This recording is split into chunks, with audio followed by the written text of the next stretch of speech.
সিরাজগঞ্জ পৌর পার্কে ছেলের সঙ্গে কাটানো আনন্দঘন মুহূর্তগুলো হয়ে উঠল এক স্মরণীয় অভিজ্ঞতা। শহরের ব্যস্ততা আর দৈনন্দিন ক্লান্তির মাঝেও ছেলেকে নিয়ে পার্কে ঘুরতে গিয়ে যেন নতুনভাবে ছেলেবেলার মতো আনন্দ ফিরে পাওয়া গেল।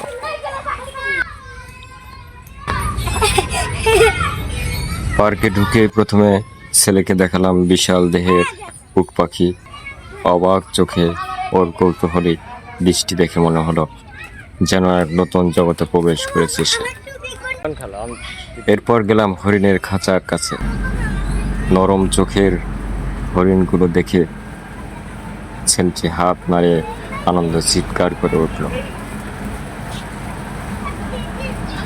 এরপর তাকে তুললাম ছোট্ট রঙিন ট্রেনে। ট্রেন ছাড়তেই মুখে ফুটে উঠল ছেলেটির হাসি। সে মুহূর্তটি সত্যিই ছিল অপূর্ব। পার্কের একপাশে দোলনায় দোল খেতে খেতে সে বারবার বলছিল আরো আরো।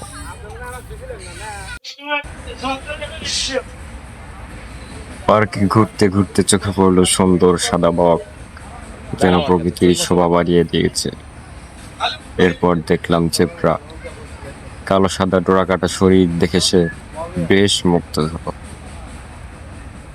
পার্কের ভেতরে রাখা কার্টুন চরিত্র মোটু আর পাট্টুর সঙ্গে ছবি তুলতে ছেলেটির উচ্ছ্বাস ছিল দেখার মতো।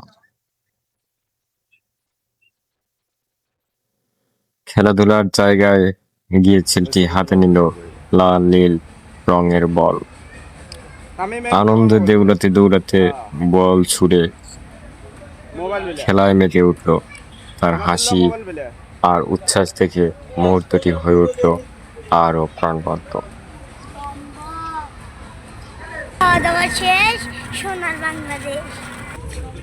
দিনের শেষ বিকেলে নদীর ধারে গিয়ে ঠান্ডা বাতাসের স্পর্শ আর ঢেউয়ের শব্দ উপভোগ করলাম।